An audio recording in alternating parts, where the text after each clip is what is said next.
December, Part 2, page 89. Alexia. Teach was like, Alexia, I think it's time for you to follow me.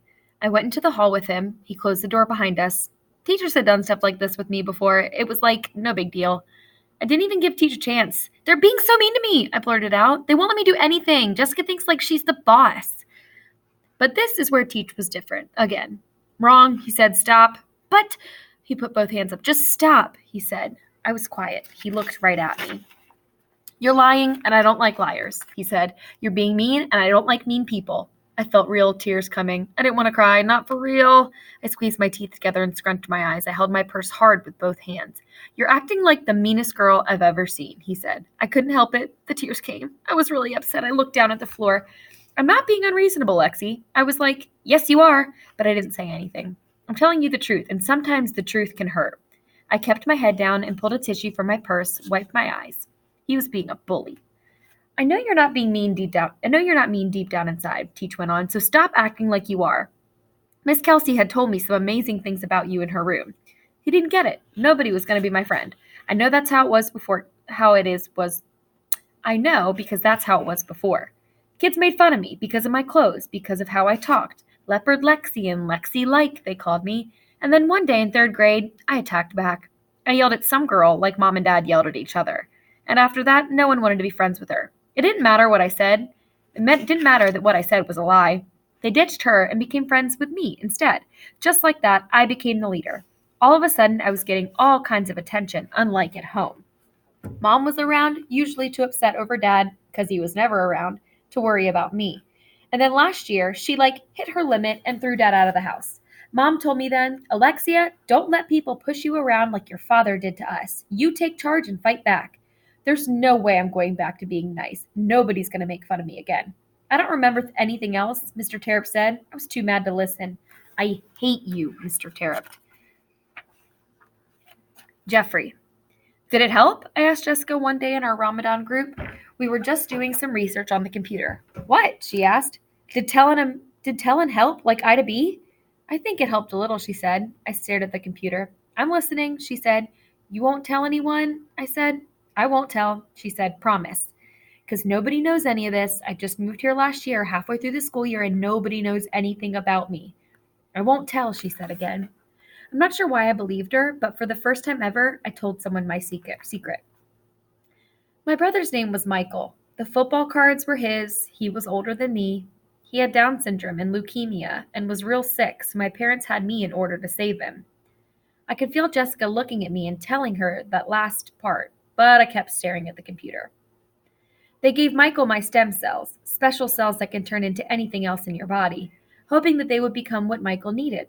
It worked for a while, but then he got sick again. He was in and out of the hospital a lot, so that's how I learned about how kids with special needs. I stopped. The computer was quiet. Jessica hadn't pushed anything on the keyboard. She was listening. Then summer before 4th grade, I gave my bone marrow to Michael. It was his last chance. Everything else had failed. I stopped again. My throat was tightening around the lump in it. It was going to be hard to tell the rest. What happened? Jessica said. It worked, but not fast enough. Michael got sick before his body could fight the cancer off. I didn't save him. The screensaver bounced around. I stared at it. Then Jessica said something no one had ever said to me before. It's not your fault, Jeffrey. I got up and walked to the bathroom. I had to. Anna. I never had a teacher stick up for me before. I'd get picked on and made fun of, and my teachers never did anything. Maybe because I never did anything either. I didn't cry or get upset. I just stayed quiet. Maybe it seemed like it didn't bother me, but no one's got skin that thick. Mr. Terupt did something. I loved him for that. He wasn't really happy about it, though. He wanted us to do the sticking up for each other. I didn't know if I could do that, but with Jessica and Danielle by my side, I knew I'd try Mr. Terupt. I knew I'd try. Mr. Terupt was right about that. Things were much easier in our group after the whole Alexia incident. She came back quiet and remained for the rest of the day and every day after that. I knew she was feeling bad. A lot of girls had felt the same way because of her, so I figured it was only fair. But it bothered me too. Mom has always told me, we don't have enough days to waste being upset or sad. You've got to be happy and fun, Anna. I think Mom's positive attitude is pretty amazing, especially after all she's been through, and I think she's right. We weren't mean to Alexia, but we left her alone. I hoped she'd be different now that Mr. Terupt had held a conference with her. During the time we worked on our center, I found the courage to do something I had never done before. One day, during recess, while we were doing some stick sketching in the dirt, I took a deep breath and plunged ahead. Would you guys like to come over to my house for a play date? I asked Jessica and Danielle. Jessica looked up. I'd love to, she said. She glanced at Danielle, who kept her head down and continued sketching. Danielle's really good at drawing, so I thought maybe she just wanted to finish her sketch. Snap! Her stick broke in half. But I'll need to check with my mom first, Jessica added. Me too, Danielle said, but still didn't look up. Let me ask my mom. You don't have to come over if you don't want to, I said to Danielle. No, I want to, she said, looking at me right at me this time. I believed her. Then she looked away. But I need to get permission. The recess whistle blew. Danielle had drawn 3 girls holding hands in the dirt. I smiled. They both wanted to come over. I just hoped their mothers would say yes. Danielle. The holiday centers turned out great. It was a lot of hard work, especially with Alexia in our group, but Mr. Terupt took care of her. She wasn't the same after that. She became real quiet, which helped us get our center put together smoothly. Jessica and Jeffrey completed the trivia game. They had come up with some really great questions. Luke loved playing it when he visited our holiday. He said he learned a lot from it, which Mr. Terupt was happy to hear. Mr. Terupt hung around our center because of the cookies. I made them even after what Alexia said about me. My mom and grandma helped me find a recipe that used cumin, which is a spice. The 3 of us spent a lot of time together in the kitchen. It was the perfect opportunity to ask about going to Anna's, but I just couldn't get myself to do it. The best part of our holiday centers day took place when our collaborative friends visited. That was Peter's great idea. Some of the games were hard for them, but we all helped. They were able to do the crafts and eat special foods like my cookies. James liked our craft project where you had to cut thin strips of paper and staple rings together to make a long chain. The chain is a calendar to help you count down the days of Ramadan, which can be 29 or 30 days long. Our chain included way more links than that because our guests kept adding them. 137, James said after eyeing the chain for just a few seconds. Then he started attaching more links. James really liked the surprise I had for him. I put together a collection of photographs of Middle Eastern farms and farming. He sat down and started talking about them and studying them. Seeing James like this made me happy. Jeffrey surprised us. Once Joey showed up, Jeffrey pulled out his little memory game that he had made with pairs of matching cards with different Ramadan pictures on them. He and Joey played. It was a super wonderful day. Mr. Terupt was smiling, so was I. Jessica. Hi, honey. How was school? Mom asked as I climbed into the car. Mom was great about giving me rides home whenever she could. Some kids like Jeffrey had to ride the bus every day.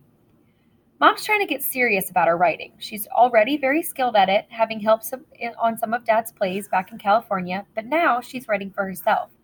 That's why she's free in the afternoons to pick me up sometimes. We're lucky to have enough money so that my mom doesn't have to get a steady job right now. She can actually pursue her passion. I hope I can do that someday too. Mom did get a part-time job at a local bookstore so she can interact with people and keep her mind from wandering back to California. My mind still wanders back there, but not like it did a few months ago. My dad hasn't called again. School is fine, I said. I buckled my seatbelt, and away we drove. Mom, you've heard me talk about Anna and Danielle, right? Yes. Is something wrong? Mom stepped on the brakes harder than usual, and we jerked to a halt at the stop sign. I shook my head. Nothing's wrong, I said. I looked my way. Coast is clear. Mom eased off the brakes. Anna asked Danielle and me to come over to her house. That's great, Jessica, Mom said. Yes, but I know Danielle won't be going. How do you know that? I filled Mom in on what I knew about Anna's mother, and I explained why Danielle's mom wouldn't allow Danielle to associate with the likes of Anna. Mom turned right onto our road. Well, I'm not going to say no just because Anna's mother made a mistake once.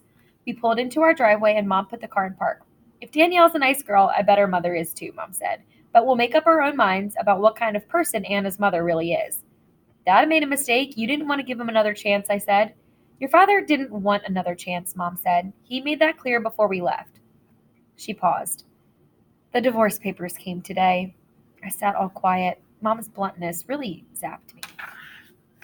I'm sorry, honey, Mom said. I'm sure your father will call soon. I shrugged. You don't need to lie to make me feel better. Okay, you're right, she sighed. I've always been honest and upfront with you. I don't know if he'll call.